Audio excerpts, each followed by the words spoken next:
শ্রী শ্রী যোগানন্দ পরমহংসদেবের কালীঘাট ভ্রমণের সময় দেখা হয়েছিল গন্ধ বাবা অথবা বিশুদ্ধানন্দ পরমহংসদেবের সঙ্গে। তিনি দেখিয়েছিলেন নানা অলৌকিক লীলা শ্রী শ্রী যোগানন্দ মহারাজকে। তো বন্ধুরা, আজকের ভিডিওতে আমরা সেই সব কিছুই আলোচনা করব। ভিডিওর সমস্ত কন্টেন্ট গ্রহণ করলাম যোগী কথামৃত অথবা দ্য অটোবায়োগ্রাফি অফ আ যোগী বইটি থেকে, যার লেখক ছিলেন স্বয়ং যোগানন্দ পরমহংসদেব। ভিডিওটি ভালো লাগলে অবশ্যই একটি লাইক করবেন আর কমেন্টে জয় মা তারা লিখতে একদমই ভুলবেন না। চলুন শুরু করি আজকের এই ভিডিও। গন্ধ বাবার অলৌকিক লীলা। পৃথিবীতে সব ব্যাপারেরই একটা নির্দিষ্ট কাল আর সব কাজেরই একটা উপযুক্ত সময় আছে। অমরের সঙ্গে হিমালয় পলায়ন আর শ্রী যুক্তেশ্বর গিরিজির আমার জীবনে আবির্ভাবের সেই পরম পুণ্যদিনটির মাঝখানে 2 বছর কেটে গিয়েছিল।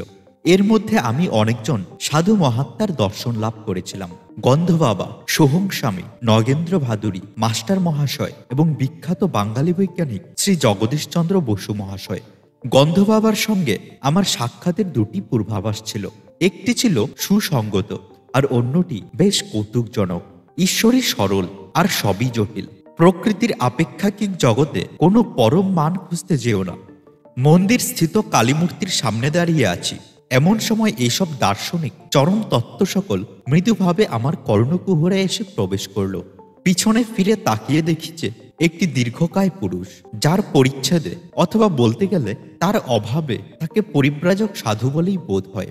আমি সকৃতজ্ঞভাবে হেসে বললাম, সত্যি আপনি আমার মনের জটিল চিন্তারাশির মধ্যে প্রবেশ করতে পেরেছেন। প্রকৃতির রুদ্র আর প্রসন্ন এই 2 ভাবমূর্ত রয়েছে কালী প্রতিমার মধ্যে, কিন্তু তাদের এই বৈপরীত্য আমার চেয়ে অনেক জ্ঞানীগুণীদেরও হতবুদ্ধি ঘটিয়েছে। তিনি বললেন, অতি অল্প লোকই আছেন যারা তার রহস্য ভেদ করতে পারেন। শুভাশুভ এই 2 ভাবের দুর্ভেদ্য প্রহেলিকাময় মানুষের জীবন যেন স্ফীতেশ্বর মতো সকল লোকের বুদ্ধির কাছে একটা বিরাট রহস্যের সৃষ্টি করে। এর সমাধানের কোনো চেষ্টা না করে অধিকাংশ লোক তাদের জীবন বৃথাই ব্যয় করে। মন্ধাতার আমল হতে এমনকি আজ পর্যন্ত লোকে সেই দণ্ড দিয়েই আসছে। মাঝে মধ্যে 1-8 জন হয়তো তাদের বিরাট ব্যক্তিত্বের জোরে কখনো কখনো পরাজয় মানতে চায় না। দ্বৈত মায়াবাদের মধ্যে হয়তোবা সেই অদ্বৈতবাদের অখণ্ড সত্যের সন্ধান পায়। আপনার কথাগুলি খাঁটি সত্যি মশাই। বহুদিন ধরে অকপট ভাবে জ্ঞান রাজ্যে অন্তর্দর্শনের অনুশীলন করে দেখছি প্রবেশের পথ দারুণ কঠিন। আত্মসমীক্ষা আর চিন্তার প্রতি নিরন্তর অবলোকনে এক কঠিন আর দারুণ অভিজ্ঞতা হয়। প্রবল আত্ম অভিমানকেও তা চূর্ণ করে দেয়। সত্যিকারের আত্মবিশ্লেষণই কিন্তু সুনিশ্চিতভাবে সত্য দ্রষ্টার ভাব আনয়ন করে। আত্মপ্রকাশের ধারা বা ব্যক্তিগত স্বীকৃতি শেষ পর্যন্ত তাদের আত্মাম্বরী করে তোলে। যাদের এই ধারণা জন্মায় যে ঈশ্বর ও সৃষ্টির ব্যাখ্যায় তাদেরই ব্যক্তিগত অধিকার আছে। আলোচনাটি বেশ ভালোই লাগছিল। বললাম, এরকম উদ্ধত্ত মৌলিক তত্ত্বের কাজ হতে সত্যিই কিন্তু নীরবে সরে যায়। তাতে আর সন্দেহ নেই, মানুষ যতক্ষণ পর্যন্ত না তার ব্যক্তিগত সংস্কার হতে মুক্ত হতে পারছে ততক্ষণ পর্যন্ত সেই শাশ্বত সত্য উপলব্ধি করতে পারবেন না। মানুষের মন যুগ যুগান্তব্যাপী সংস্কারের পলিমাটিতে আবৃত সংখ্যাতীত জগৎমায়ার অধীন নিরানন্দন জীবনে নিষ্ফলতায় পরিপূর্ণ। মানুষ যখন তার অন্তঃশত্রুর সঙ্গে লড়াই শুরু করে, যুদ্ধক্ষেত্রের ভীষণ লড়াই, তখন তার কাছ থেকে নিতান্তই অকিঞ্চিৎকর হয়ে যায়। দুর্ধর্ষ শারীরিক শক্তিতে পরাজিত হবার মতো মরজগতের শত্রু এরা নয়।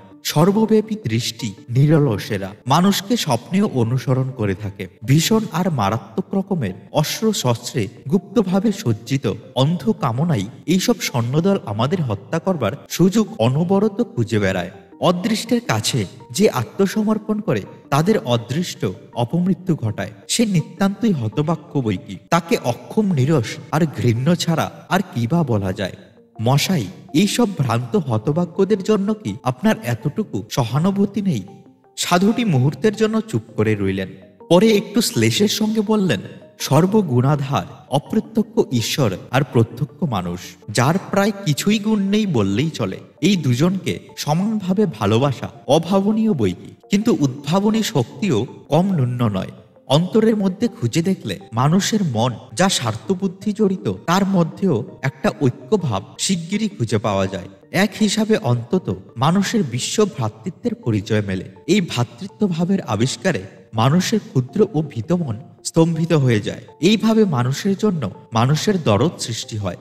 মানবাত্মার নিরাময় শক্তির বিষয়ে যে মন অন্ধ ছিল তা একটা উদার দিব্যদৃষ্টি লাভ করে। সকল যুগে সাধুসন্তরা তো আপনারই মতো জগতের দুঃখে কাতর হয়েছেন। একমাত্র স্বার্থপরায়ণ ব্যক্তিরাই অপর মানুষের জীবনের দুঃখ দৈন্যের প্রতি সহানুভূতি হারায়, কারণ নিজের সীমিত দুঃখ কষ্টের মধ্যেই তাদের মন ডুবে থাকে। সাধুটির গম্ভীর বদন বেশ কোমল হয়ে এলো। বলতে লাগলেন, যে ছুরি দিয়ে চেরার মতো আত্মব্যবস্থ করে দেখে সে বিশ্বানুকম্পার বিস্তারে অনুভব করতে পারে, আর তার অহংকারের উচ্ছেদনাই থেমে আসে, আর তার অহংকারের উচ্চনাদও থেমে আসে। এইসব জমিতেই ভগবত প্রেমের ফুল ফোটে। অবশেষে জীব আর কিছুই না হোক, মনের যন্ত্রণায় অস্থির হয়ে তার সৃষ্টিকর্তার দিকে তাকিয়ে বলে, কেন প্রভু, আর কেন, আর যে পারি না। দুঃখের দারুণ কষাঘাতে জর্জরিত আর তাড়িত মানুষ অবশেষে সেই অসীম সত্তার দিকে তাকিয়ে ধাবিত হয়। সাধুটি আর আমি কলিকাতার বিখ্যাত কালীঘাট মন্দিরে কালীমায়ের অপরূপ সৌন্দর্য দর্শন করবার জন্য গিয়েছিলাম। আমার ক্ষণিকের সাথীটি তখনই আবার সঙ্গে সঙ্গে মন্দিরের কারুকার্য ও শোভাকে কোনো গুরুত্ব না দিয়ে বলে উঠলেন, ইটকাট মনে কোনো সারা জাগায় না, হৃদয়ের কেবল প্রাণের সুরেই বিকাশিত হয়। সূর্য কিরণের মধ্য দিয়ে আমরা দরজার দিকে অগ্রসর হলাম। মন্দিরে তখন অসংখ্য ভক্ত পূজারীর দল যাওয়া আসা করছিল। সাধুটি আমায় গম্ভীরভাবে নিরীক্ষণ করে বললেন, তুমি শিশু, ভারতবর্ষও শিশু। প্রাচীন মুনি ঋষিরা আধ্যাত্মিক জীবনে অক্ষয় আদর্শ স্থাপন করে গেছেন। তাদের সনাতন প্রথা অধুনাতন দেশ ও কালের পক্ষে যথা উপযুক্ত। জড়বাদের মোহে আচারভ্রষ্ট আর বিকৃত না হয়ে সেই সব ধর্ম অনুশাসন বা তাদের উপদেশাদি তখন ভারতবর্ষকে গড়ে তুলেছে। হাজার হাজার বছর ধরে বুদ্ধি পণ্ডিতেরা যার মূল্যায়ন করতে পারেনি, সন্দেহপ্রবণ সেই কালের বিচারে বেদের মূল্য আজ নিরূপিত হয়ে গেছে। এই থেকেই তোমার উত্তরাধিকার বলে গ্রহণ করো, এইটিকেই তোমার উত্তরাধিকার বলে গ্রহণ করো। পরম বাগ্মী সেই সাধুটির কাছ হতে বিদায় গ্রহণ করবার সময় তিনি এক ভবিষ্যৎবাণী করে বসতেন, এখান থেকে যাবার পরেই কিন্তু তোমার একটি অদ্ভুত অভিজ্ঞতা ঘটবে। দেখো, মন্দির সীমানা ছেড়ে আমি উদ্দেশ্যহীনভাবে ঘুরে বেড়াতে লাগলাম। একটা বাঘ ঘুরতেই বহুদিনের পরিচিত একটি লোকের সঙ্গে হঠাৎ দেখা হলো। ইনি হচ্ছেন সেই সব মহাপ্রভুদের একজন, যারা একবার আলাপ জুড়লে আর তাদের স্থানকালের মাত্রাজ্ঞান থাকে না। আমি কিন্তু তখন তার হাত এড়িয়ে তাড়াতাড়ি সরে পড়ব মতলব করছিলাম দেখে সে বলল, আচ্ছা, তোমায় আমি শিগগিরই ছেড়ে দেব, কিন্তু আমাদের সেই ছাড়াছাড়ি হবার পর যা কিছু ঘটেছে তা সব একে একে বলো দেখি। বললাম, কি মুশকিল, আরে আমাকে যে এখনই যেতে হবে, কিন্তু হলে কি হয়, কে বা কার কথা শুনে। সে তো আমায় হাতটি পাকড়ে ছোটখাটো যত সব খবর একে একে বার করে নিতে লাগলো। মজা মন্দ নয়, আমি যতই বলি ততই সে ক্ষুধার্ত নেকড়ের মতো আরো খবরের সন্ধানে লালায়িত হয়। মনে মনে আমি মা কালীর কাছে প্রার্থনা শুরু করলাম, যাতে চট করে পালাতে পারি তার একটা উপায় বার করে দেবার জন্য।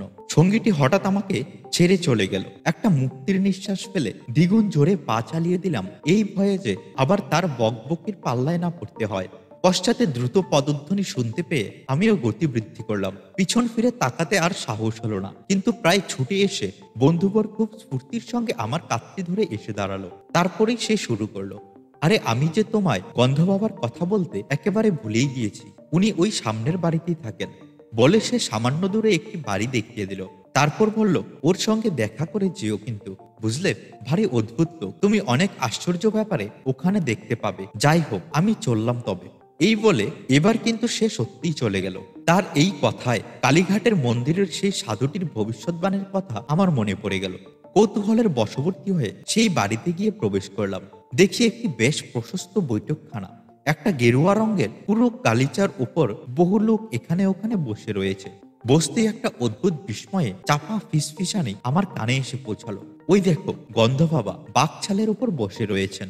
উনি যে কোনো গন্ধহীন ফুলের ভিতর স্বাভাবিক সুগন্ধ এনে দিতে পারেন। তাছাড়া কোনো শুকনো কুড়ি ফুটিয়ে তুলতে অথবা কারোর গা থেকে অতি মনোরম গন্ধ বার করতে পারেন। শুনে সাধুটির দিকে আমি সোজা তাকালাম। সাধুটির চঞ্চল দৃষ্টি আমার উপর স্থির হয়ে দাঁড়ালো। শ্যামবর্ণ, নধর দেহ, সূক্ষ্ম বিশিষ্ট, চক্ষু দুটি বেশ বড় বড় আর উজ্জ্বল। বললেন, বাবা, তোমায় দেখে খুব খুশি হয়েছি। কি চাও বলো, কোন গন্ধ চাই? মনে হলো কথাগুলো যেন ছেলে মানুষের মতো।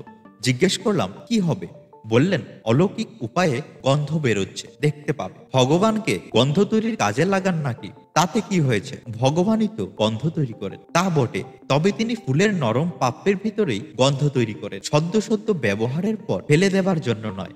আপনি ফুল তৈরি করতে পারেন কি? হ্যাঁ, তবে সাধারণত আমি কেবল গন্ধই তৈরি করি। তাহলে আতর তৈয়ার কারখানা তো সব উঠে যাবে। আরে না না, তাদের ব্যবসা সব ঠিক বজায় থাকবে। আমার নিজের উদ্দেশ্য হচ্ছে ঈশ্বরের শক্তির কিঞ্চিত পরিচয় দেওয়া মাত্র, আর কিছু নয়, বুঝলে মশাই। ঈশ্বরের প্রমাণের কোনো দরকার পড়ে নাকি? তিনি কি সর্বত্র সকল বিষয়েই অলৌকিক ব্যাপার ঘটাচ্ছে না বলুন? হ্যাঁ, কিন্তু তার অন্তত সৃষ্টি বৈচিত্র্যের মধ্যে আমরাও তো সামান্য কিছু দেখতে পারি। কতদিন আপনার এই বিদ্যায় পারদর্শী হতে লেগেছে? 12 বছর। এই অলৌকিক উপায়ে গন্ধ তৈরি করার জন্য পূজনীয় সাধুজি মনে হয় যে কোনো গন্ধ বিক্রেতার দোকান থেকে গোটা কতক টাকার বদলে আপনি যা পেতে পারেন তার জন্য বৃথাই আপনি এই 12টা বৎসর ব্যয় করেছেন। গন্ধ তো ফুলের সঙ্গে সঙ্গে চলে যায়। হ্যাঁ, কিন্তু গন্ধ তো মৃত্যুর সঙ্গে সঙ্গেও চলে যায়। শুধুমাত্র দেহের তৃপ্তির জন্য আমি তা চাইব কেন? দার্শনিক প্রবর, তোমার কথা শুনে খুব খুশি হলাম। নাও, তোমার ডান হাতটি বাড়িয়ে দাও তো দেখি। বলে আশীর্বাদ চলে দক্ষিণ হস্তটি প্রসারিত করলেন। গন্ধবাবার কাছ থেকে আমি গজ কতক দূরে বসেছিলাম। আমার গাছ হয়েও কোনো লোক সেখানে বসেছিল না। আমি হাতটি বাড়িয়ে দিলাম। যোগীবর তা স্পর্শও করলেন না, শুধু জিজ্ঞেস করলেন, তোমার কি গন্ধ চাই? গোলাপ। বেশ, তাই হবে। অপরিসীম বিস্ময়ে দেখলাম যে গোলাপের মনোরম সৌরভ আমার করতলের মধ্যস্থল হতে তীব্রভাবে ফুটে বেরোচ্ছে। আমি একটু হেসে কাছের ফুলদানি থেকে একটি গন্ধহীন ফুল তুলে নিয়ে বললাম, এই ফুলটিতে কি জুঁই ফুলের গন্ধ হতে পারে? তাই হবে। ফুলের পাপড়িগুলো থেকে তখনই জুঁই ফুলের গন্ধ ভুর ভুর করে বেরোতে লাগলো। এই অপূর্ব ইন্দ্রজালের সৃষ্টিকর্তাকে ধন্যবাদ দিয়ে তার একটি শিষ্যর পাশে গিয়ে বসলাম। তিনি বললেন যে গন্ধ বাবা, যার আসল নাম স্বামী বিশুদ্ধানন্দ, তিব্বতের এক গুরুর কাছ থেকে যোগের নানা আশ্চর্য প্রক্রিয়া শিক্ষা করে এসেছেন। তিব্বতী যোগীটির বয়স শুনলাম 1000 বছরেরও উপরে। শিষ্যটি গুরুর বিষয়ে বেশ একটু গর্ব প্রকাশ করে বললেন, তার শিষ্য গন্ধ বাবা। আপনি এই যেরকম দেখলেন তেমনি যখন তখন কিন্তু উনি শুধু কথা বলে গন্ধ তৈরি করেন না। অবশ্যই মেজাজ অনুযায়ী ওর কাজের অনেক তারতম্য হয়। ওর অদ্ভুত শক্তি। কলকাতার বহু গণ্যমান্য ব্যক্তি ওনার শিষ্য। আমি মনে মনে ঠিক করলাম, আমি আর এদের দল বাড়াবো না। একেবারে আক্ষরিক অর্থে অলৌকিক শক্তিশালী কোনো গুরু আমার ঠিক মনের মতো নয়। গন্ধ বাবাকে বিনম্র নমস্কার জানিয়ে সেখান হতে প্রস্থান করলাম। বেড়াতে বেড়াতে বাড়ি ফেরবার সময় সেদিনকার 3টি বিচিত্র ঘটনার কথা ভাবতে লাগলাম। বাড়ির দরজায় পা দিতেই উমা দিদির সঙ্গে দেখা হলো। বলল, বড়ই চাল বেড়ে গেছে দেখছি, আবার স্যান্ড ব্যবহার করছে, ব্যাপার কি? বিনা বাক্য বেয়ে হাতটি বাড়িয়ে দিয়ে তাকে শুকতে ইশারা করলাম। শুকিয়ে চেঁচিয়ে বলল, আহা, কি চমৎকার গোলাপের গন্ধ, আর কি অস্বাভাবিক রকমের উগ্র। সত্যি ব্যাপারটা উগ্র রকমের অস্বাভাবিক ভেবে নিঃশব্দে তার নাকের কাছে সেই অলৌকিক উপায়ে সুগন্ধ করা ফুলটি ধরলাম। ও জুঁই ফুল আমি বড্ড ভালোবাসি বলেই সে ফুলটি ছিনিয়ে নিল। কারণ দিদি খুব ভালো রকমই জানতো যে ওই ধরনের ফুল একেবারেই গন্ধহীন। কিন্তু তা থেকে যে জুঁই ফুলের গন্ধ বারংবার শুকতে শুকতে তার মুখের উপর একটা হাস্যকর নির্বুদ্ধিতা প্রকাশ পেল। দিদির উপর গন্ধের প্রতিক্রিয়াতে আমার একটা সন্দেহ দূর হলো যে হয়তোবা গন্ধ বাবা আমার উপর আত্মসম্মোহিত অবস্থা আনাতে আমি কেবল গন্ধটা টের পাচ্ছিলাম। পরে আমি আমার বন্ধু অলোকানন্দের কাছ থেকে গন্ধ বাবার আরেকটি অলৌকিক শক্তির কথা শুনেছিলাম, যা শুনে আমার মনে হলো যে হায় রে, পৃথিবীর লক্ষ লক্ষ ক্ষুধিত মানুষের আজকে যদি তা থাকতো। অলোকানন্দ বলেছিল, বর্ধমানে গন্ধ বাবার আস্তানায় একটি উৎসব উপলক্ষে শতাধিক অভ্যাগতের মধ্যে আমিও উপস্থিত ছিলাম। বিরাট আনন্দ উৎসব, অনেকেই এসছেন। যোগীবরের শূন্য থেকে জিনিস তৈরি করবার কথা শুনে আমি একটু হেসে কিছু সময় অসময়ের টেঞ্জারিন কমলালেবু তৈরি করবার কথা বললাম। সঙ্গে সঙ্গে কলাপাতার উপর পরিবেশন করা লুচিগুলো বেশ ফুলে উঠল। প্রত্যেকটি লুচির খোলের ভেতর থেকে একটি করে খোসা ছাড়ানো ট্যাঞ্জারিন কমলালেবু। আমারটিতে তো ভয়ে ভয়ে কামড় দিলাম, কিন্তু দেখলাম তা অতি সুস্বাদু। বহু বৎসর পরে আমি আত্ম উপলব্ধি বলে জানতে পেরেছিলাম কি করে গন্ধ বাবা এইসব করতেন। কিন্তু হায়, এই প্রতিক্রিয়াটি চিরকালই জগতের উৎপীড়িত মানব গোষ্ঠীর আয়ত্তের বাইরেই থেকে যাবে। বিভিন্ন ইন্দ্রিয়গ্রাহ্য উত্তেজনা যা মানুষের উপর প্রতিক্রিয়া সৃষ্টি করে, শব্দ, স্পর্শ, রূপ, রস, গন্ধ, তা সব ইলেকট্রন আর প্রোটনের স্পন্দনের তারতম্যে উৎপন্ন হয়।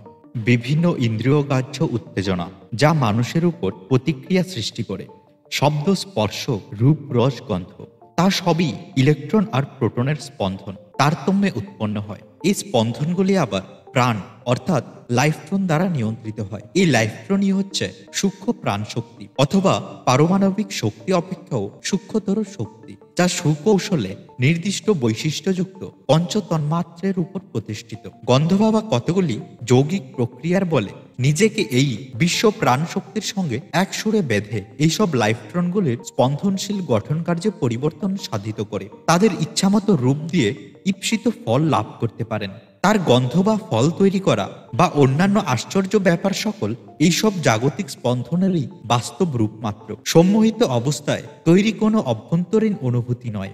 যেসব লোকেদের অ্যানেস্থেটিক প্রয়োগ বিপদ ঘটতে পারে, তাদের ছোটখাটো অস্ত্রোপচারের সময় মানসিক ক্লোরোফর্ম হিসাবে ডাক্তাররা সম্মোহন বিদ্যা প্রয়োগ করেন, কিন্তু কারোর উপর বারবার সম্মোহন প্রয়োগ করতে করতে অত্যন্ত ক্ষতিকারক হয়ে যায়, কারণ এর ফলে পরে এমন একটি তামসিক মনস্তাত্ত্বিক ক্রিয়া প্রকাশিত হয় যাতে করে তা কালেক্রমে মস্তিষ্কের কোষগুলির মধ্যে একটা বিশৃঙ্খলার ভাব এনে ফেলে। সম্মোহন বিদ্যা হচ্ছে অপরের চিত্তভূমিতে অনধিকার প্রবেশ। এটা সাময়িক ঘটনাবলী ঈশ্বর অনুভূতি সম্পন্ন ব্যক্তিদের কার্যকলাপের তুল্য কখনই হয় না। দিব্যভাবে উদ্বুদ্ধ প্রকৃত মুনিঋষিরা এই নিখিল বিশ্ব সৃজনকারী একজন যে স্বপ্নদ্রষ্টা আছেন তারই ইচ্ছার সঙ্গে একসুরে বাধা। তাদের ইচ্ছা শক্তি বলে এই স্বপ্ন জগতে নানা পরিবর্তন আনয়ন করতে পারেন। গন্ধ বাবার প্রদর্শিত অলৌকিক কার্যবলী দেখতে অবশ্য খুবই আশ্চর্যজনক বটে, কিন্তু আধ্যাত্মিকভাবে সেই সব একেবারেই নিরর্থক। একমাত্র আনন্দ বিধান করা ছাড়া তার আরো অন্য কোনো সার্থকতা না থাকাতে এরা গভীর ঈশ্বর অনুসন্ধানের পথ থেকে মানুষকে লক্ষ্যভ্রষ্ট করে। প্রকৃত গুরুরা কিন্তু অলৌকিক শক্তির অযথা ও সাড়ম্বর প্রদর্শন করাকে আদৌ পছন্দ করে না। পারস্য দেশে মারুমি আবু সৈয়দ একবারই এই জল, স্থল ও অন্তরিক্ষের উপর ক্ষমতা লাভে দীপ্ত কতকগুলি ফরিককে মৃদু ভৎসনার ছলে বলেছিলে, ব্যাং জলেতে সমান স্বচ্ছন্দ, কাকশকুন অতি সহজেই বাতাসে উড়ে বেড়ায়, পূর্বে ও পশ্চিমে শয়তান একইভাবে বর্তমান। সত্যিকারের খাঁটি মানুষ তাকেই বলে যে তার স্বজনদিগের সঙ্গে সাধু ব্যবহার করে, ভাবের হাটে যার বেচা কেনা চলে, কিন্তু মুহূর্তেকের তরেও সে ভগবানকে ভোলে না। আর এক উপলক্ষে পারস্য দেশের সেই মহান শিক্ষাগুরু ধর্মীয় জীবন সম্বন্ধে এইরকমই উপদেশ দিয়েছিলেন। কালীঘাটের সেই নিরপেক্ষ সাধু অথবা তিব্বতের শিক্ষাপ্রাপ্ত সেই যোগী কেউই আমার গুরুর অন্বেষণের আকাঙ্ক্ষায় পরিতৃপ্তি এনে দিতে পারেননি। আমার অন্তরে তার পরিচয়ের জন্য কোনো উপদেষ্টা তার প্রয়োজন হয়নি। আর সেখানে একটা স্বতঃস্ফূর্ত উৎসাহ বাণীর প্রতিধ্বনি প্রবলতর হয়ে উঠত, কারণ তার বিরল আবির্ভাব ঘটত নীরবতার মধ্য হতে। শেষ পর্যন্ত যখন আমি আমার গুরুর দর্শন পেলাম, তখন একমাত্র তার মহিময় আদর্শের মধ্যেই প্রকৃত মানুষটির পরিচয় পেলাম। আর কিছুরই দরকার রইল না। বন্ধুরা, এই ছিল আজকের ভিডিওতে যা পাঠ করলাম সবই কিন্তু যোগীরাজ পরমহংস যোগানন্দের বলা কথা। এর মধ্যে আমি কিছুটাও অদল বদল করিনি। সবকিছু বক্তব্য শ্রী শ্রী যোগানন্দ পরমহংসদেবের নিজের ব্যক্তিগত। আর আপনি যদি গন্ধ বাবার সম্বন্ধে আরো জানতে চান, তাহলে আমাদের চ্যানেলে অলরেডি বিশুদ্ধানন্দ পরমহংসদেব বা গন্ধ বাবার অনেক ভিডিও আছে, সেগুলি একবার চেক আউট করে নেবেন। ভিডিওটি যদি ভালো লেগে থাকে একটি লাইক করে চ্যানেলটি সাবস্ক্রাইব করে অবশ্যই কমেন্টে লিখবেন জয় মা তারা। দেখা হচ্ছে পরের ভিডিওতে। ভালো থাকবেন, পাশে থাকবেন।